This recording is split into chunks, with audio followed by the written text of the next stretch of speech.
तुमच्या सगळ्यांचं स्वागत आहे. आयकॉन स्टील प्रस्तुत बिल्ड आयकॉन या उपक्रमामध्ये. या उपक्रमात आज आपण आलो आहोत वाशिम जिल्ह्यामध्ये आणि वाशिम जिल्ह्यातल्या काही महत्त्वाच्या इंजिनिअरिंग क्षेत्रात ज्यांनी स्वतःचा एक वेगळा ठसा उमटवला आहे, स्वतःचं नाव कमवलं आहे. अशा काही प्रमुख व्यक्तींना आपण भेटतोय आणि त्यातलंच आज एक आपल्यासमोर महत्त्वाचं नाव आहे, ते म्हणजे संदीप घाटे सर. सर नमस्कार. नमस्कार, नमस्कार. सरांबद्दल सांगायचं म्हणजे मला 2 महत्त्वाच्या बाबी सांगाव्याशा वाटतात. त्यातली पहिली म्हणजे गेले 22 वर्ष या क्षेत्रामध्ये ते काम करत आहेत. सिव्हिलचं पॅशन काय असावं, इंजिनिअरिंग या क्षेत्राचं पॅशन मधून ते या क्षेत्रात आले आणि सगळ्यात महत्त्वाचं म्हणजे आपल्या सगळ्यांना माहिती आहे NH4 हा जो प्रोजेक्ट आहे, ज्याच्यावरून आपण अनेकदा प्रवास केलेला आहे. भारतातल्या प्रमुख हायवेंपैकी आणि मगाशी आमच्या गप्पांमध्ये त्यांनी सांगितलं त्याप्रमाणे झिरो मेंटेनन्स रोड आपण ज्याला म्हणू, तिथून त्यांच्या कामाची सुरुवात झाली आणि त्यांचा प्रवास त्या NH4 सारखाच सुरळीत असा चालू आहे आणि याच प्रवासाबद्दल आपण जाणून घेणार आहे. त्यामुळे पहिला प्रश्न हाच आहे, की आजवरच्या तुमच्या व्यावसायिक प्रवासाबद्दल काय सांगाल? शिक्षणापासून. तर मी B civil BN college of engineering पुसदवरून पास आउट केलं. बरोबर. त्यानंतर मी कॉम्पिटिटिव्ह एक्झाम्समध्ये स्टडी करत होतो टेक्निकली. हं. आणि मला असं कळलं की इंजिनिअरला डॉक्टरसारखं असं हे नसतं. ट्रेनिंग 1 वर्षानंतर त्यांना नाही. बरोबर. मग प्रॅक्टिकलला बरेच प्रॉब्लेम्स येतात. हं, हं. मी जॉब शोधत होतो. अच्छा. मी जॉब शोधताना असं बघितलं की बरेचसे जॉब मी जॉइन केल्यावर रात्री जॉइन करायचो आणि सकाळी रिझाइन करायचो. काय मला एक म्हणता? टेक्निकली मला परफेक्ट पाहिजे असं हं, काहीतरी हवं होतं. हं, हं. मग त्यावेळेस अचानक देशामध्ये हायवेचं हे जाळं मला वाटते माननीय अटल बिहारी अटल वाजपेयींनी बिहारी त्यावेळेस वाजपेयींच्या काढलं ह्याच्यात. होतं. आणि त्यावेळेस नंतर NH4 वगैरे हे असे प्रोजेक्ट निघाले. बरोबर. गोल्डन क्वाड्रिलेटरल म्हणून ते एक स्ट्रेच होता. आणि तिथे माझे काही मित्र जॉइन होते. आणि मी सहज त्यांना भेटायला तिथं गेलो कॅम्पवर. बरं. मग त्यांनी सांगितलं की "सर तुम्ही इथे आलेले आहेत, असेल इच्छा तर तुम्ही इंटरव्ह्यू घ्या." बरोबर. मी थोडं टेक्निकली मला एक पॅशन होतं, हं, रीडिंग हं. वगैरे होतं. आधी मला असं एक गैरसमज होता की पुस्तकात जे लिहिलेलं आहे, ते खरंच फील्डमध्ये नाहीये. अच्छा. असं वेगळं आहे, हं. असं मला वाटलं. पण जेव्हा मी नंतर इंटरव्ह्यूला गेलो, इंटरव्ह्यू केल्यानंतर माझा इंटरव्ह्यू अगदी छान झाला. त्यांनी बरं. माझं टेक्निकल नॉलेज म्हणून त्यांनी मला क्वालिटी कंट्रोलला सिलेक्ट केलं. अच्छा. आणि तिथनं मला एक सिव्हिलबद्दलची जी दिशा आहे, मिळाली. एकदम मिळाली आणि तिथं एवढा वाव होता. इव्हन म्हणजे मग मला कळलं की पुस्तकात लिहिलेलं आपल्या पुढं आहे.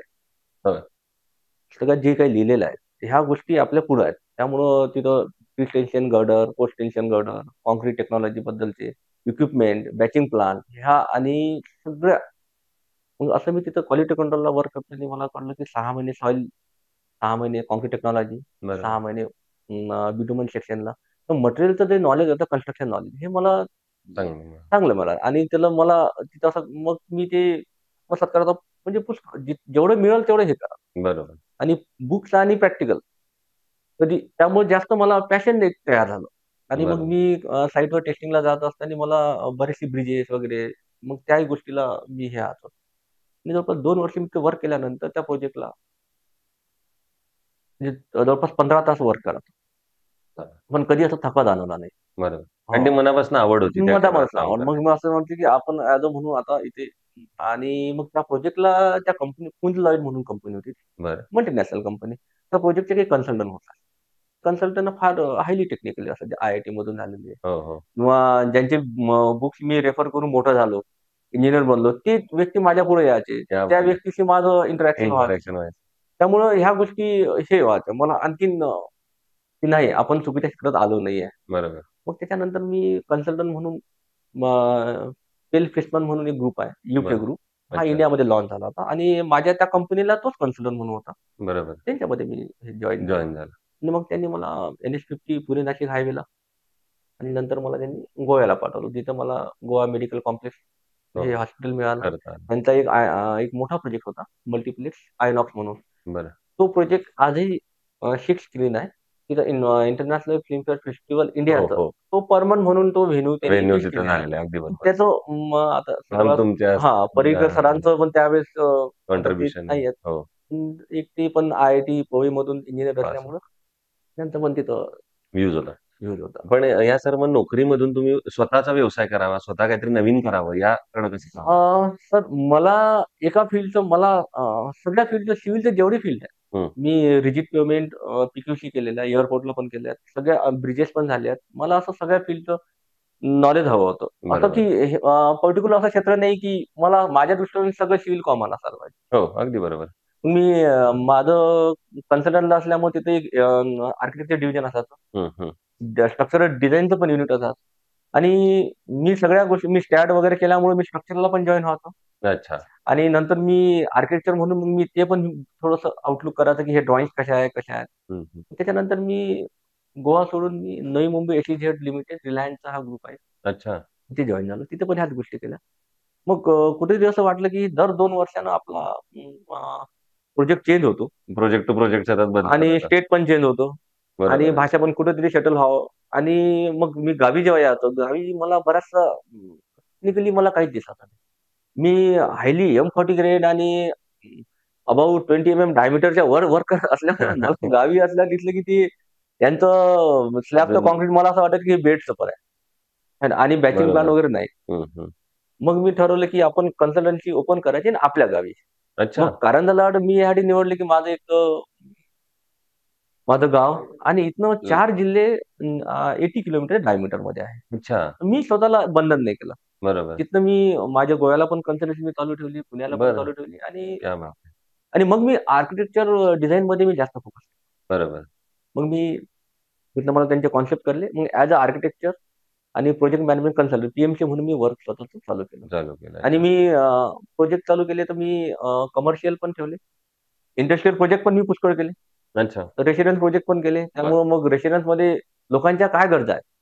लोकांना काय हवं? मग तिथनं मग रूटपासून माझं एक थोडीशी सवय होती की प्रत्येक गोष्ट ग्राउंडपासून करायची. अगदी बरोबर. मी जेव्हा गावी आलो तर मला काँक्रीट मिक्सर हे मला बॅचिंग प्लान माहीत होतं, पण काँक्रीट मिक्सर कसं ऑपरेट करतं हे माहीत नव्हतं.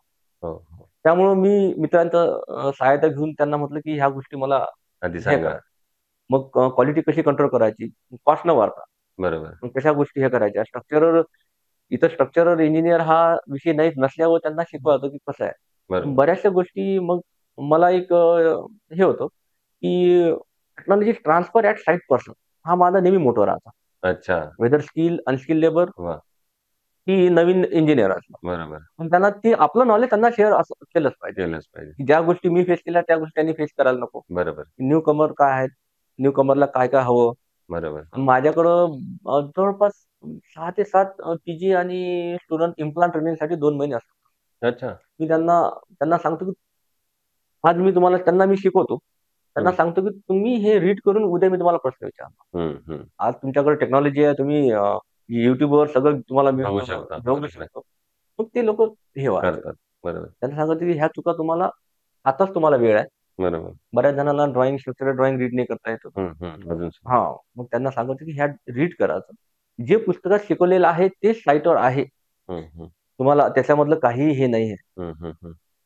त्यामध्ये फरक नाही. ही एक तुमचा गैरसमज आहे, की पुस्तकातलं नॉलेज साइटवर कामी येत नाही. बरोबर. साइटचं नॉलेज वेगळं आहे. हा गैरसमज तुम्ही काढून टाका. हं, हं, हं. फक्त एवढं आहे की तुम्हाला ते नॉलेज तुमच्याच पुढं असते. पण तुम्हाला त्याला फक्त टच करणं आहे, की बा हे खरंच हे नॉलेज आहे. बरोबर आहे. इव्हन सॉइल इंजिनिअरिंग असो, फाउंडेशन इंजिनिअरिंग असो, बरोबर. की स्ट्रक्चरल असो, इव्हन काँक्रीट टेक्नॉलॉजी पण असो. ह्या गोष्टी आहेत. आहेतच. हो, बरोबर. बऱ्याचशा गोष्टी आहेत. सर स्वतःचं तुमचं पॅशन होतं या फील्डमध्ये हो. येण्याचं. पण या फील्डमध्ये येण्यामागची प्रेरणा कुणाची होती? कुठून वाटलं की अरे हे फील्ड आपल्यासाठी आहे किंवा आपण गेलं पाहिजे या फील्डमध्ये? तर कसं होतं तुम्ही कंपनीमध्ये जेव्हा वर्क करता, तर पर्टिक्युलर एक प्रोजेक्टला वर्क करत असता हो, तुम्ही हो. आणि त्या प्रोजेक्टला तुम्हाला स्टार्ट आणि एंड एवढंच तुम्हाला माहीत असतं. बरोबर. आणि तुम्ही आता एवढं एक्सपिरियन्स असल्यामुळे तुमची पोस्ट जी आहे, ते हायर लेव्हलला असतं. बरोबर. तुम्ही फक्त खाली मॅनेजमेंट असतं. हो, हो. पण तुम्हाला ग्राउंडवर वर्क करता येत नाही. आणि एक प्रोजेक्ट संपला की नेक्स्ट प्रोजेक्ट. हं, हं. मग पुढे ते डिफरंट क्षेत्रामध्ये काम करायचं असेल, तर स्वतःचं तुम्हाला क्षेत्र निवडावं लागेल. बरोबर. म्हणून मग मी असं ठरवलं की आपली कन्सल्टन्सी ओपन करूया आणि याच्यामध्ये बरोबर. All type of civil engineering in one roof. In one roof आहे. इव्हन बरोबर. स्ट्रक्चर डिझाइन बरोबर. स्टील स्ट्रक्चर असो की कंपोजिट असो की कुठलेही असो. म्हणून मग एक मला आठवते कारंजामध्ये हां. एक मल्टिप्लेक्स करायची होती. एक अच्छा. ओनरला. बरं. त्यांना टॉकीज हवी होती. बाहुबली वगैरे मूव्ही येत होता त्यावेळेस. ते अच्छा. म्हणतात की मला 6 महिन्यात हवं. हं, आणि मी ते कंपोजिट स्ट्रक्चर आर-सी-सी कम स्टील स्ट्रक्चर हं. असं म्हणून त्यांना 6 महिन्याच्या आतच मी तयार करून दिलं. क्या बात! आणि ही टीम मी पी म्हणतो, प्री इंजिनिअरिंग स्ट्रक्चर मी ऑलरेडी त्याच्यात फॅमिलिअर होतो. ती मी औरंगाबादवरून बोलावली. अच्छा. त्यांना म्हटलं, "इथं सगळं येईल. हे कारंजा छोटं शहर आहे म्हणून इथं असं येणार नाही. सगळं इथं येणार. तुम्ही बरोबर. फक्त तुमची इच्छा सांगा, मी तुम्हाला इथं आणून देईन." बरोबर. पण त्यासाठी सर तुमचं स्वतःचं एक्सपोजर एवढं होतं, नॉलेज होतं आणि त्यामुळे तुम्ही हे करू शकता. आणखीन एक मगाशी तुम्ही जाता उल्लेख केला तो म्हणजे स्किल्ड लेबर, अनस्किल्ड लेबर. तर अनस्किल्ड मॅनपॉवर खूप मोठी या फील्डमध्ये काम आहे करते. सर. पण त्याचा धोका पण कधी-कधी असतो. तर आता कसं राहतं कन्स्ट्रक्शन इंडस्ट्री अनस्किल्ड लेबरसाठी जे एम्प्लॉयमेंट देतं, सगळ्यात मोठं एम्प्लॉयमेंट कन्स्ट्रक्शन इंडस्ट्री देतं सर. हो, हो. तुम्ही त्याला हे नेऊ शकत. पण बऱ्याच वेळेस धोका असतो. पण आता काही असतात स्किल लेबरला आम्ही बऱ्याच वेळेस कॅटेगरी करतो, की बरोबर. अनस्किल्ड लेबर जसं एक्सकॅव्हेशन आहे, हं. विटा वगैरे मूव्हमेंट असतात, जिथं स्किलचं काम पडत नाही. तिथे ते त्यांना वापरू त्यांना शकतो. हे करतात. आणि सेमी स्किलला मग आम्ही बऱ्याच वेळेस सांगतो, की सेमी स्किल जे लेबर असतात. हो, नॉर्मली आम्ही सांगतो, की स्किल लेबर हा कधीतरी सेमी स्किल असतो. हो. म्हणजे प्रत्येकाला पुढे जावं लागेल ना. ओव्हर द पिरियड तो स्किल होतो. तो स्किल असतो. मग त्याला सोबत घेऊ. त्याला म्हणतो, की नाही तुला काही असेल ना अडचण मला विचार. बरोबर. म्हणजे तुझ्यामध्ये कुठलाही हे नको. कारण तुला आज ती गोष्ट पण याच्यातले धोके तुला कशाने ॲक्सिडेंट होतो, कशाने होतो आणि कुठली गोष्ट टेक्निकली पाहिजे हे तुला शिकावं लागेल. बरोबर, बरोबर. आहे ना. सर सिव्हिल इंजिनिअरिंगमध्ये आणखीन एक महत्त्वाचं आहे म्हणजे ती म्हणजे टेक्नॉलॉजी जी आता येऊ पाहतीये आणि एआयच्या माध्यमातून सुद्धा येतेय. तर या टेक्नॉलॉजीची जोड या फील्डला कशी काय मिळते? तुम्हाला काय तर वाटतं? टेक्नॉलॉजीमुळं प्रोजेक्ट फास्ट होतात. बरोबर. टेक्नॉलॉजीमुळं आता मला आठवतंय, की एक कारंजाला माझा स्लॅब होता. हं, हं. फार मोठा क्वांटिटी जवळपास जवळपास आजूबाजूचे मिक्सर लिफ्टर जरी जमा केली तेवढी ती होणार नव्हती. अच्छा. तर मला अचानक असं कळलं, की आपल्या बाजूला समृद्धी आहे. हं, हं. त्यामुळे त्यांचा बॅचिंग प्लांट आहे. तो कुठेतरी बॅचिंग प्लांटची सहाय्यता घेऊन माझं काँक्रिटिंग मी कंप्लीट करूया. म्हणून मी तो फाउंडेशनला फुटिंगला यूज करायचा. इव्हन बरोबर. बाय बूमनी. हं, त्यावेळेस मी इन्व्हाईट पण केले होते कारंजाचे जे इंजिनिअर्स वगैरे आहेत त्यांना म्हटलं, की आपण बघा बूम कसं फंक्शन करतं. हं. मी तर ऑलरेडी फॅमिलिअर आहेच त्याच्यामध्ये. बरोबर. त्याने म्हटलं नंतर मिलर जे आहेत हं. 6 क्युबिक मीटर त्याची कॅपॅसिटी असतं. मी म्हटलं मिलरनी पण आपण हे केलं आहे. तर ह्या यूज या केलेल्या आहेत. वापरू शकता. म्हणजे होमटाऊनमध्ये यूज केलेलं आहे. जिथं याला म्हणजे सगळ्यात महत्त्वाचं. सगळ्यात होय, होय, महत्वाचं. होय. म्हणजे असं होमटाऊन आहे म्हणून मग मी टेक्नॉलॉजीशी तिथे वंचित राहू नये असा माझा उद्देश होता. असं नाही. उद्देश नाही. सर आणखीन एक तुम्ही मगाशी आपण म्हटलं इतके वर्ष तुम्ही या फील्डमध्ये काम करताय. आता जे नव्यानं तरुण मुलं जे या फील्डमध्ये येऊ बघतायत, तर त्यांना काय सांगाल? तरुण मुलं जे येतात त्यांचं इकॉनॉमिक जे कॅल्क्युलस असतं ते फार धोकादायक आहे त्यांना. बरं. त्यांनी प्रत्येक प्रोजेक्ट घेऊन कारण मी त्यांना बघितलं की ते टेक्निकली साउंड नाही आहेत. हं, हं. आणि दुसरी अशी गोष्ट बघितलं की ते जसं आय-टीचं क्षेत्र वाढत चाललं. हं, त्यांचे हं. मित्रपरिवार ते प्रत्येकाला त्या आय-टीच्या क्षेत्रासोबत कंपेअर करतात. बरोबर. त्यांना वाटतं की ऑफिसमधूनच सगळ्या साइट वर्क झालं पाहिजे. सिव्हिल इंजिनिअरिंग कधीच ऑफिसमधून होत नाही. बरोबर, पॅशन तुम्हाला ग्राउंडवर आणि त्या लेबरसोबत तुम्हाला उतरावं लागेल. बरोबर. बऱ्याच वेळेस आता मी स्वतः कधी जसं लादत नाही कुठली गोष्ट. सेंटरिंग किंवा बार बेंडर त्यांना मी टेक्निकली विचारतो की हा स्टील तुला बेंड करता येतो का? या स्टीलबद्दल तुला काही अच्छा. प्रॉब्लेम आहे का? हं. इथपर्यंत. हं, हं. तो म्हणतो की सर थोडासा हार्ड आहे, थोडा हे आहे. बरं ठीक आहे. तो माझा प्रश्न की मी कुठं त्याला हे करायचो. करायचं. बरोबर आहे. आणि मग सिमेंटबद्दल विचारतो. हे सिमेंट लवकर सेट होतं का? काय होतं? हं. म्हणजे प्रॅक्टिकल डायरेक्ट तोच आहे ना. बरोबर. तुम्ही नाही ना. बरोबर, बरोबर. मग त्यांना सांगतो की तुम्ही त्यांच्याशी चर्चा करा. मग तुम्ही हे करा. हं. म्हणजे बरेच वेळेस कॉलमचे डिझाइन 450 असतं.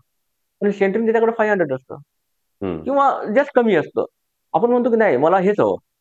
मग तो फॉर्मवर्क तयार करेल, मग परत ह्या गोष्टी करेल. त्यांना म्हणतो की इंटरॅक्शन तुमचं कंटिन्यू पाहिजे बरोबर. आणि त्याला विश्वासात घ्या. शेवटी तो वर्केबल करणारा तो व्यक्ती आहे. हं, हं. आणि ह्या गोष्टी फार फार मॅटर करतात सगळ्यात हे महत्त्वाचे. फक्त कसं म्हणतात की बुकमध्ये मला ही साईट दिलेली आहे आणि फक्त लादायची त्याच्यावर. असं म्हणून. ती घातक आहे. हे फील्ड तसं नाहीये. बरोबर लादणं आहे. कारण तो पण एक पार्ट आहे. बरोबर आहे. तर ठीक आहे तो ग्राउंड केसचा व्यक्ती आहे, पण तो एक पार्ट आहे. बरोबर आहे. स्किल लेबरच म्हणतो ना आपण त्याला. हो, हो. सर आणखीन एक महत्त्वाचा प्रश्न म्हणजे बांधकामामध्ये सळई हा सगळ्यात महत्त्वाचा पार्ट हो. असतो. त्याच्याशिवाय बांधकाम होऊ शकणार नाही. तर ही सळई निवडताना काय काळजी घेतली पाहिजे किंवा काय पॅरामीटर्स असले पाहिजेत? तर सरी निवडताना आधी तर मी आयएस मार्क आहे का नाही हे पाहतो. बरं, आयएस मार्क असल्यानंतर मग त्याला अँटी करोसिव्ह पेंट एंडला आहे का नाही? त्याची बरं, स्टँडर्ड लेंथ आहे का नाही? ते बरं. पाहतो. हं, हं. नंतर मग बऱ्याच वेळेस मी असं हे बघतो, की त्यांना प्रॅक्टिकल की तो इझी बेंड होतो का नाही? हं, हं. प्लस डक्टिलिटी पजेस आहे का नाही? फॉलो आहे. हार्डनेस. नॉर्मली मी असं ठरवलं की मी असं बघितलेलं आहे, की मी तर चांगलं एक वाटतं, की आयकॉनबद्दल सांगावं. हो, प्लीज. की आयकॉनबद्दल असं आहे, की आयकॉन असं एक स्टील आहे, जी अबोव्ह 60 बाकी स्टील मला हार्ड जातात बेंड करायला. त्यांना बार बेंडिंग मशीन मला वापरावं अच्छा. लागतं. हं. पण आयकॉनला नाहीये. अच्छा. नाहीतर मला मग काय करावं लागतं, की 550 ग्रेड 300 करावं लागतं. हं, हं, हं.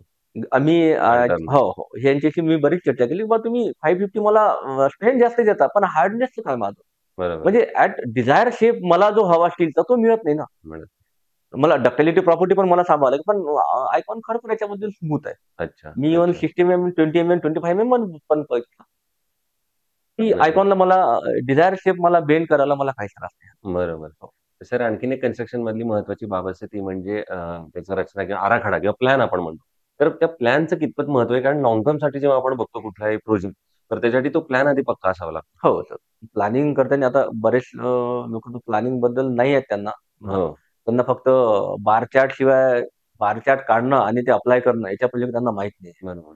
पण बऱ्याचशा गोष्टी अशा आहेत, की सायमल्टेनियसली चालतात. हं, तुम्ही जर प्लॅनिंग जर केलं व्यवस्थित तर आहेत. मेन आहे मटेरियल मॅनेजमेंट हं, हं, हं. आणि लेबर मॅनेजमेंट आणि बरोबर आहे. कन्स्ट्रक्शनचा जो पिरियड असतो कन्स्ट्रक्शन. आता काय शेवटी कसं आहे हवामान थोडं चेंज झालेलं आहे. बरोबर. त्यामुळं मान्सून आणि ह्या गोष्टी तुम्हाला बदलतात. फाउंडेशन बऱ्याच वेळेस मेमध्ये कुणी एक्सकॅव्हेशन करतं आणि मग ती पीक पाण्यानं वॉटरलॉग एरिया होतो आणि बाजूच्या बिल्डिंगला पण धोका तयार होतो. मग तुम्हाला हे प्लॅन करावं लागेल, की मग मी ह्या गोष्टी केल्या ह्यात पाहिजेत. केल्या पाहिजे. तर बरोबर. प्लॅनिंग तर करायलाच हवं. अगदी, अगदी. आणि ऑलरेडी कॉम्प्युटरमध्ये एम-एस प्रोजेक्ट आहेत. हो. मग बार चार्ट आहे तुम्ही त्याचं फॅमिलिअर असायला करू पाहिजे. शकतो. बरोबर. असायला पाहिजे. सर तुम्ही अनेक इंडस्ट्रियल प्रोजेक्ट्स केलेली. त्याच्यानंतर कमर्शियल प्रोजेक्ट्स कमर्शियल केलेले आहेत आणि प्रोजेक्ट रेसिडेन्शियलही रेसिडेन्शियल. केलेले आहेत. रेसिडेन्शियलबद्दल मला असं विचारायचं आहे, की रेसिडेन्शियल करताना प्रत्येक क्लायंटच्या मनात हेच असतं, की माझं बजेट फार कमी आहे आणि बनवताना मात्र मला द बेस्ट प्रोजेक्ट बनला पाहिजे असं. तर या दोन्हीची सांगड कशी काय तुम्ही तर लावता? आधी क्लायंटच्या डोक्यातून हे आम्ही काढतो, की मिनिमम रिक्वायरमेंट जी आहे, बरोबर. स्ट्रेंथ हं, बिल्डिंगची स्ट्रेंथ आणि हं, बिल्डिंगचं लाईफ हे जे डिझाइन केलेलं आहे, मिनिमम स्ट्रेंथ तुम्हाला ह्या करावाच लागेल. आणि जेव्हा तुम्ही कमर्शियलमध्ये येता, तर तुम्ही ह्या गोष्टीने पाहात, की माझा प्रोजेक्ट कॉस्टली होतो. जसं स्ट्रक्चर डिझायनरनं एवढं स्टील दिलं, हं. तर तुम्हाला करावंच लागेल, यूज बरोबर आहे. करावंच लागेल. तुम्ही बरोबर आहे. याच्यापेक्षा कमी करू शकत नाही ना. हं. हे त्यांना आम्ही समजावून सांगतो. बरं. हां, त्यांना म्हणतो आणि नाही समजा त्यांना सांगतो, की तुम्ही जर स्ट्रक्चर डिझाइननुसार नाही राहिले, हं. तुमचा ब्रँड खराब होईल ना. बरोबर. एक आयुष्यात एकच वेळा ब्रँड जर बरोबर, खराब बरोबर. झाला, तर मग आयुष्यात तुम्हाला ती फील सोडून द्यावं लागेल. बरोबर. त्यांना आम्ही हे समजावून सांगतो. एज्युकेट करणं एज्युकेट महत्वाचं. करतो. मग ते मानतात. त्यांना बरोबर. तुम्हाला अशा-अशा गोष्टी आहेत आणि आता कसं झालं नवीन जे बायलॉज आलेले आहेत, हो. की हॉरिझॉन्टल न जाता व्हर्टिकल त्यांनी जास्त स्पेस दिलेली आहे. बरोबर. मग स्ट्रक्चरल डिझायनर हा स्कोप वाढलेला आहे. हं, हं. आधी ही स्ट्रक्चरल डिझाइन ही टर्म खरोखर आता मी सेमी अर्बन म्हणून माझ्या एरियाला. सेमी अर्बनला स्ट्रक्चर डिझाइन ही टर्म माहीत नव्हती. अच्छा. आज माहिती आहे. बरोबर आणि आहे. त्यांना आता माझ्याकडे बरेचसे जुने जे ज्यांनी 20 वर्ष आधी घरं बांधलीत. हं. ते लोकं येतात, ते म्हणतात, "सर माझं असं-असं झालं." मी त्यांना ते सांगतो, की "बाबा तुझं स्ट्रक्चरल डिझाइन तू न गेल्यामुळं तुझं असंच झालं. बरोबर. तुझी लाईफ 30च वर्षे झाली. हं, हं. तुझी लाईफ जी आहे स्ट्रक्चरची 30च वर्षे झाली. पण तू जर रिअल स्ट्रक्चर डिझाइन केलं असतं, तर ही लाईफ 100 इयर्स तुझं झालं वाढली असती. बरोबर आहे. पण सर तरी सुद्धा बजेट हाऊस करताना किंवा बजेटमधले प्रोजेक्ट करताना काय मग महत्त्वाच्या बाबी आहेत, की जे लक्षात घेऊन आपण त्यातल्या त्यात तो बजेटमध्ये प्रोजेक्ट बसवू शकतो? तर बजेट ॲक्चुअली जेव्हा कमर्शियल तुम्ही करता, हं, बजेट प्रोजेक्ट त्यांना सांगत असतो, की जी फ्रेम आहे, आरसीची फ्रेम, स्लॅब हं, आणि हं, हं. याच्यामध्ये बजेट शक्यतो असतोच हो, मिनिमम हो, हो. रिक्वायरमेंट. आता राहिलं तुमचा बजेट तुम्हाला जर कमी करायचं असेल, जसे तुम्ही फोम ब्रिक यूज करू शकता. बरोबर आहे. ज्याच्यामुळे माझं बीमचं डेड वेट कमी होईल. हो, प्लास्टर असतं. प्लास्टर फोम ब्रिकमध्ये प्लास्टिक थिकनेस फार कमी लागतो. तिथे बरोबर. तुमचा बजेट कमी होतो. हं, हं. नंतर मग आता असं आलेलं आहे, की प्रत्येक गोष्ट ही प्रोजेक्टला मिळतं. म्हणजे इलेक्ट्रिक तुम्ही घेतलं तर प्रोजेक्टला मिळतं. हं, प्लंबिंग घेतलं तर प्रोजेक्टला मिळतं. हं. इव्हन तुमच्या टाइल्स पण प्रोजेक्टला येतं. बरोबर. म्हणजे ज्या तुमच्या फिनिशिंग आयटम म्हणतो आम्ही हं, याला. हं. तर ते तो तुम्हाला प्रश्न आधी विचारतो, "सर इंडिव्हिज्युअली आहे की प्रोजेक्ट?" पण तुमची कॉस्टिंग ऑलरेडी कमी असते आणि बरोबर, ती आणि सगळ्यात महत्त्वाचं म्हणजे ते दिसणारे आयटम तुम्ही ब्रँडेड यूज करू शकता. बरोबर, आतमध्ये स्टील आणि हे तर तुम्ही स्ट्रेंथ आहे ना, हे नाही दिसणार ना. बरोबर. पण टाईल आणि फिनिशिंग ह्या तर दिसणारे आयटम आहेत ना. दिसणाऱ्या गोष्टी ते तर चांगल्याच आणि वापरल्या. त्यामुळे कॉस्टिंग तिथं तुम्ही कमी करू शकता. बरोबर. सर तुम्ही महाराष्ट्रात अनेक प्रोजेक्ट्स केलेले. गोव्यामधला तुम्ही आत्ताच उल्लेख केला. पण हे सगळं असताना पुन्हा तुमच्या मूळ गावी करंजा लाडला तुम्ही आलात आणि पुन्हा इथनं एका नवीन कामाला सुरुवात केली. पण या सगळ्यामध्ये तुम्हाला असं वाटतं का इंजिनिअरचा या पूर्ण सिटीच्या डेव्हलपमेंटमध्ये, गावाच्या डेव्हलपमेंटमध्ये फार महत्त्वाचा वाटा आहे आणि तो कशा प्रकारे एखादा इंजिनिअर कॉन्ट्रिब्यूट करू शकतो आपल्या भागाला डेव्हलप करण्यामध्ये? तर इंजिनिअरचा फार मोठा ह्यात. प्रत्येक गोष्ट काय राहतं जेव्हा तुम्ही एखादं घर बांधता किंवा एखादा प्रोजेक्ट करता, तुम्ही त्याला हे सांगू शकता, की सर बायलॉजमध्ये काही मार्जिनल डिस्टन्स दिलेले आहेत, हे आपण फॉलो करायला पाहिजे. हं. मार्जिनल डिस्टन्स म्हणजे एक एक्झाम्पल म्हणून सांगतो मी. हो, सांगा ना. मार्जिनल डिस्टन्स ते आपल्यासाठी दिले आहेत असं नाहीये. बरोबर. मार्जिनल डिस्टन्स दिल्यावर तुमची बिल्डिंग सुंदर दिसतो. उद्या रोड वायडिंग आल्यानंतर तुमच्या बिल्डिंगला धोका नाही राहत. हं, हं, आणि दुसरी गोष्ट की ती तुम्हाला बरेच लोक फॉलो करतात. हं. बरोबर. एक व्यक्ती अतिक्रमण केलं म्हणून सगळ्या व्यक्तींनी अतिक्रमण करून रोड लहान करायचा, हो, हो. हा जो हे हा गैरसमज दूर होतो. चुकीचं आहे. हां, बरोबर. चुकीचं आहे. इव्हन मी बरेच वेळेस बघितलं. इव्हन मी जेव्हाही प्रोजेक्ट करतो त्यांना हेच सांगतो, की तुम्ही थोडंसं स्पेस सोडा. हं, व्हेंटिलेशन असू द्या. बायोलॉजी म्हणजे हेल्थीएस्ट व्हेंटिलेशनसाठीच ठेवलेल्या आहेत. हं, हं. ह्या तुम्ही फॉलो करा. बरोबर. आणि इंजिनिअरमुळं गावात तुमचं काय होतं, बऱ्याचशा ॲक्टिव्हिटी ज्या असतात, त्या तुम्ही कसं डेव्हलप कराल? सिटीला त्याचं स्वरूप कसं येईल? बरोबर. आता मी माझा एक प्रोजेक्ट जस्ट ऑनगोइंग प्रोजेक्ट आहे. हं. शाखा टॉवर म्हणून जवळपास मोठं हॉटेल आहे. बरोबर. चौकातच आहे. त्याला मी मार्जिनल वगैरे डिस्टन्स सगळं फेस करून ती बिल्डिंग आज सुंदर इमारत झाली आज. क्या बात! कारण ज्याचं तुम्ही एंट्री केल्यावर तुम्हाला ती इमारत दिसते, की एक शाखा टॉवर म्हणून एक सुंदर इमारत आहे. बरोबर, बरोबर. आणि गावामध्ये पण चौकामध्ये पण बरेचसे असे प्रोजेक्ट आहेत ज्याला मी स्पेस दिलेली आहे. हं, हं, हं. पार्किंग स्पेस दिलेल्या आहेत. सगळ्यात महत्त्वाचं. आणि अदर अम्युनिटीज ज्या आहेत त्या पण मी प्रोव्हाईड केल्या. त्यांना सांगितलं ते म्हणत, की "सर ही स्पेस तुम्ही कशाला देणार?" त्यांना सांगितलं, की बायलॉजमध्ये असेल पण हे आपल्याला हवी. बरोबर. मग आता दिवसेंदिवस या गोष्टी तुम्हाला गरज पडणार. हं, हं. हे असं समजावून सांगतो मी सगळ्यात महत्त्वाचं त्याला. आहे. तर तुम्ही स्वतः जर टेक्निकल त्याचं नॉलेज घेतलेलं आहे, प्रॅक्टिकली ते इम्प्लिमेंट केलेलं आहे, इतकी वर्ष तुम्ही काम करताय. सध्याला तुम्ही कुठलं ऑनलाईन ट्रेनिंग घेतलंय का? किंवा त्या फील्डमध्ये आता कुठलं ट्रेनिंग घेण्याची गरज आहे असं तुम्हाला वाटतं? याबरोबर आता मी हे पण शिकलं पाहिजे किंवा हा कोर्स अजून याच्यासोबत सर मी तर बरेचसे प्रोजेक्ट केलेच. पण बरोबर. आता आणि स्वतः मी सांगितल्यानुसार technology transfer at site me continue माझं हे 24 तास चालतं वर्क. वाह! इव्हन मला बरेच फोन करून विचारतात, "सर असा-असा प्रॉब्लेम झालाय." हं. मी त्यांना सांगितलं, की कधीही तुम्ही विचारू शकतो मला. बरोबर, त्यात काही बंधन नाही. मला जे मिळालेलं ते नॉलेज बाबा माझ्या लिमिटपर्यंत असणं असं हे नाहीये. बरोबर, त्यांना सांगतो, की ह्या गोष्टी तुम्ही ह्या करा. तर बरोबर. फक्त माझी अशी एक खंत आहे, की मी आणखी इरिगेशन प्रोजेक्टवर कुठं वर्क केलं नाहीये. अच्छा. कारण लहानपणापासून मी माझं शिक्षण गावी झाल्यामुळं माझ्या इथं डॅम आणि कॅनॉल वगैरे हे स्ट्रक्चर असायचे. बरोबर. त्यामुळं मला इंजिनिअरिंगची ओढ तिथं थोडीफार याची आणि सर्व्हे इरिगेशन इंजिनिअर जे राहत होते, ते बरोबर. सर्व्हे वगैरे मला फील्ड तिथनं पण त्या फील्डसोबत मी आणखीन वर्क केलेलं नाहीये. कधी हं, हं. असं जीवनाचा प्रसंग आला, की इरिगेशन सोबत काम करा, तर मी ते त्याचं नक्कीच आधी करणार. ट्रेनिंग घेऊन मग तुम्ही नक्कीच करणार. त्याच्यात ते नक्कीच हो, नक्कीच काम काम कराल. करायला पाहिजे. सर आणखीन आपण कुठल्याही फील्डमध्ये काम करत असताना बऱ्याच आव्हानं आपल्याला येतात. हं. अडथळे निर्माण होतात असंच. आणि पण त्या अडथळ्यातनं शिकायला पण मिळतं. तर असं कुठलं एखादं मेजर आव्हान आठवतंय का या तर या वर्षीच्या मध्ये? सिव्हिल इंजिनिअरिंग प्रोजेक्ट तुम्ही बिल्डिंग असो की हायवे असो, कुठलाही असो. हं, एक डोक्यात एक नेहमी लक्षात ठेवत असतो मी, हं. हा अगेन्स्ट नेचर असतो. हो. बरं. फार महत्वाचं हा आहे. फार अगेन्स्ट नेचर असतो. तसं त्यामुळं अगेन्स्ट नेचर असल्यावर तुम्हाला त्यासोबतच तुम्हाला मॅच त्याला करून हे लक्षात करावं घेऊन तुम्हाला तो प्रोजेक्ट एक्झिक्यूट करावा. बरोबर, बरोबर. त्यामुळे मी कोस्टल भागात बरीच कामं केली आहेत. गोव्यामधलं हायली रेनफॉल इंटेन्सिटी राहते. हं, हं.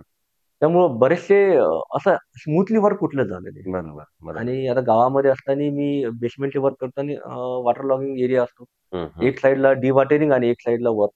बरोबर. आणि ह्या मी कंटिन्यू वर्क माझं चालतं. चालतंय. बरोबर. आणि आव्हाने सर जर तुम्ही टर्म ठेवली, हं, हं. Every project is against nature. हो. तुम्ही तर मग तुम्ही तुम्ही त्याच्यासाठी प्रिपेअर राहणार. त्यामध्ये. मगाशी तुम्ही बोलता-बोलता आयकॉन स्टीलबद्दल बोललात, त्यांच्या प्रॉडक्ट्सबद्दल बोललात. मला विचारायचंय त्यांच्या क्वालिटीबद्दल, त्यांच्या सर्व्हिसबद्दल काय तुमचा अनुभव आहे? तर मला क्वालिटी आयकॉनची मी बोललोय, की जी बिल्डिंग प्रॉपर्टीज आहे हो, आणि डक्टिलिटी. मी हो. डक्टिलिटीला स्टीलमध्ये फार मानतो. हं, हं, हं. यासाठी की बऱ्याच लोकांनी कसं आहे फेल्युअर पॅटर्न बघितले नाहीये स्ट्रक्चरचे. बरोबर. मी लकी समजतो. स्वतःला मी फेल्युअर पॅटर्न पुष्कळ बघितले. हं, हं. इव्हन मी ब्रिजेसचे पण बघितले, पब्लिक बिल्डिंगचे बघितले, बरेच बघितले. बरोबर. मी ॲज अ सुपरव्हिजन कन्सल्टंट म्हणून पण मी वर्क केलेलं आहे. प्रूफ चेकिंग कन्सल्टंट म्हणून पण मी वर्क केलेलं आहे. हं. त्यामुळे मला असं दिसतं की बेंडिंग वगैरे असताना ती डक्टिलिटी प्रॉपर्टी कुठेतरी याला रिस्पॉन्सिबल आहेत हं, त्यामुळं. हं. तर मी आयकॉनला नॉर्मली मी जो स्टील आहे 550 ग्रेड मी हायरमध्ये कधी जात नाही. 500 अच्छा. मध्ये मला जर 500 मध्ये जर स्टील स्ट्रेंथ मिळत असेल माझ्या तर सगळ्या प्रॉपर्टीज मी पण आयकॉनचं मला 550 मध्ये पण मला मोर दॅन 60 डायमीटर हे सगळ्यात महत्त्वाचं. मला मोर दॅन 60 डायमीटर मला मिळतं. त्यामुळे मी माझ्या बऱ्याच प्रोजेक्टला आणखीन माझा प्रोजेक्ट चालू आहे त्याला आयकॉनच मी प्रिफर केलेलं आहे. क्या बात! मी सरळ सांगतो की आयकॉन हा प्रिफर करा तुम्ही. हं. मी ह्या गोष्टी आयकॉनमध्ये आहे. क्या बात! हे होते संदीप घाटे सर. गेल्या 20 वर्षांपेक्षा जास्त ते या क्षेत्रात आहेत आणि आता त्यांनी एक इच्छा बोलून दाखवली तर आमच्या सगळ्यांतर्फे आयकॉन स्टील तर्फे त्यांना शुभेच्छा की येणाऱ्या जवळच्या काळातच तुम्हाला इरिगेशन प्रोजेक्ट मधल्याही एखाद्या मेजर प्रोजेक्ट बद्दल काम करायला मिळावं. त्या निमित्तानं तुमच्याशी पुन्हा एकदा त्या प्रोजेक्टच्या सक्सेस बद्दल आम्हाला गप्पा मारायला मिळाव्यात. आणि तुम्ही जसं NH4चा प्रोजेक्टचा नेहमी उल्लेख करता त्याचप्रमाणे तुमचा इथून पुढच्या करिअरचा ग्राफ, तुमच्या डेव्हलपमेंटचा ग्राफ असा स्मूथ, सुरळीत आणि तितकाच वेगवान असावा याच माझ्यातर्फे आणि आयकॉन स्टील तर्फे शुभेच्छा. धन्यवाद. धन्यवाद.